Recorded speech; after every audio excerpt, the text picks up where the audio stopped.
भी आपको बताया प्यूटन ने जनूबी खैरसन इलाके में आम शहरियों की इनखलाकी तौसीक कर दी।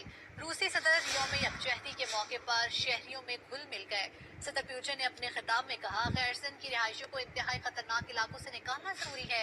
हम नहीं चाहते कि बमबारी से शहरी आबादी को कोई नुकसान पहुंचे। यूक्रेनी हुकाम कहते हैं कि रूसी फौजी पीछे नहीं हटेंगे, हमें कुछ बहुत मुश्किल फैसले लेने होंगे।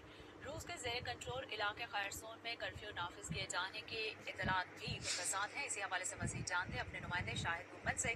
शाहिद, ये बताइएगा कि रूसी सदर की जानिब से मजीद क्या कहा गया है इस खिताब में? सदर व्लादिमीर पुतिन ने जुमा के रोज रूस के यौम यकजहती के मौके पर मॉस्को के रेड स्क्वायर पर तमीरतों के बाद खोली गई कौसमा मील और फिक्री फौजाद की यादगार पर फूल चढ़ाए। इस मौके पर नौजवानों से खिताब करते हुए उनका कहना था कि ईस्थन के रिहायशियों को खतरनाक इलाकों से निकालने की जरूरत है, क्योंकि ये जरूरी हो गया है कि ईस्थन में रहने वालों को इंतहाई खतरनाक इलाके से मुंतकिल किया जाए, क्योंकि आम शहरियों को बमबारी, कुछ जारहाना जवाबी कार्रवाइयों और फौजी सरगर्मियों से मुतल्लक दीगर इकदाम की वजह से नुकसान नहीं होना चाहिए।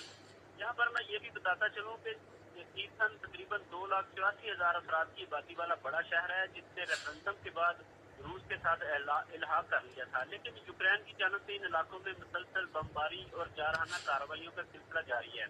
इसलिए रूस चाहता है कि जिन इलाकों में लोगों को बमबारी से शदीद नुकसान का खतरा है, उन इलाकों से लोगों को निकाल कर महफूज इलाकों में मुंतकिल कर दिया जाए।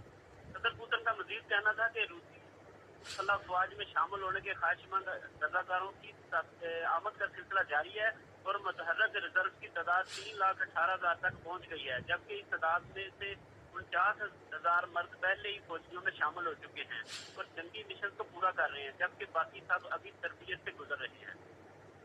ठीक है शाहिद मोहम्मद, बहुत शुक्रिया।